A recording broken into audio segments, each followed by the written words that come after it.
السلام علیکم ورحمۃ اللہ وبرکاتہ۔ محترم عزیزوں اور دوستوں، امید کرتا ہوں کہ آپ سبھی حضرات بخیر و عافیت ہوں گے۔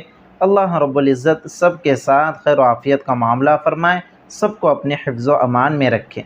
محترم دوستوں، ایک مسئلہ سوشل میڈیا کے اوپر گردش کر رہا تھا، میری نظر سے وہ تحریر گزری جس میں یہ لکھا ہوا تھا کہ موبائل اور ٹیلی فون پر لفظ ہیلو کہنا ناجائز ہے، حرام ہے۔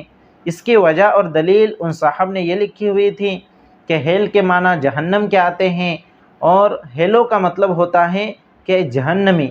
اس لیے اگر ہم کسی کو موبائل ٹیلی فون پر ہیلو کہتے ہیں تو اس کا مطلب ہوتا ہے او جہنمی۔ تو ظاہر سی بات ہے کہ شرعی اعتبار سے کسی کو جہنمی کہنا، کسی مسلمان کو، کسی ایمان والے کو جہنمی کہنا یہ درست نہیں ہے۔ تو پھر یہ لفظ ہیلو کہنا کیسے درست ہو سکتا ہے؟ تو میرے عزیز اور دوستو، تو اس کی حقیقت کیا ہے؟ انشاءاللہ آج کے اس ویڈیو میں ہم اسے سمجھنے کی کوشش کرتے ہیں۔ تو یاد رکھیے کہ علماء نے اس بات پر تحقیق کی ہے، لفظ ہیلو کی تحقیق کی ہے اور پھر یہ مسئلہ لوگوں کے سامنے بیان کیا ہے کہ لفظ ہیلو کا مطلب ہوتا ہے میری بات کو سنو، میری طرف متوجہ ہو جاؤ۔ لفظ ہیلو یہ کسی شخص کو اپنی طرف متوجہ کرنے کے لیے، اس کی توجہ اپنی طرف مبذول کرانے کے لیے بولا جاتا ہے۔ تو اس کے معنی کوئی جہنم وغیرہ نہیں ہے اور ہیلو کا مطلب جہنمی بھی نہیں ہے۔ اس لیے موبائل ٹیلی فون پر ہیلو کہنا جائز ہے، اس کے اندر کوئی حرج نہیں ہے۔ البتہ یہ بات ذہن میں رکھنی چاہیے کہ ہماری نبوی تعلیم ہمیں یہ تعلیم دیتی ہے، ہمیں یہ سکھاتی ہے کہ جب بھی ہم کسی ایمان والے سے، کسی اپنے بھائی سے ہم گفتگو کا آغاز کریں تو سب سے پہلے ہم اسے سلام کریں، السلام علیکم ورحمۃ اللہ وبرکاتہ۔ لہٰذا گفتگو کا آغاز سلام سے کرنا یہ مسنون ہے، سنت ہے۔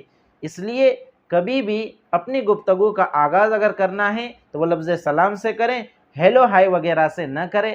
ہاں، سلام کرنے کے بعد اگر کوئی ہیلو کہتا ہے تو یہ جائز ہے، اس میں کوئی حرج نہیں ہے۔ اس لیے کہ لفظ ہیلو کا مطلب میں نے آپ کے سامنے بیان کر دیا کہ اس کا مطلب ہوتا ہے کہ میری طرف متوجہ ہو جاؤ، میری بات کو سنو۔ اور عرف عام میں بھی، سماج اور معاشرے میں بھی اگر ہم دیکھیں تو یہ لفظ اسی معنی میں استعمال کیا جاتا ہے، یعنی دوسروں کو اپنی طرف متوجہ کرانے کے لیے۔ اس لیے اگر ہم فون پر کسی سے بات کر رہے ہیں اور سامنے والا بات نہ سنے، ہم بار بار کہتے ہیں ہیلو ہیلو ہیلو، یعنی میری بات کو سنو، میری طرف متوجہ ہو جاؤ۔ تو لہٰذا لفظ ہیلو کہنے میں کوئی حرج نہیں ہے، یہ ناجائز اور حرام نہیں ہے۔ البتہ یہ بات ذہن میں رکھیں کہ اپنی گفتگو کا آغاز لفظ سلام سے کرے، یہ مسنون ہے، یہ سنت ہے۔ مغربی تہذیب کے ابتداء میں آ کر ہم صرف ہیلو کہنے لگ جائیں اور سلام کو ترک کر دیں تو یہ بات درست نہیں ہے۔ اس لیے اس مسئلے کو اپنے ذہن میں رکھیں اور اپنے دیگر دینی بھائی بہنوں تک بھی اس مسئلے کو پہنچانے کی فکر کریں۔ اللہ رب العزت سے دعا ہے کہ اللہ رب العزت ہم سب کو سمجھ کر شریعت مطہرہ پر عمل کی توفیق مرحمت فرمائے۔ والسلام علیکم ورحمۃ اللہ وبرکاتہ۔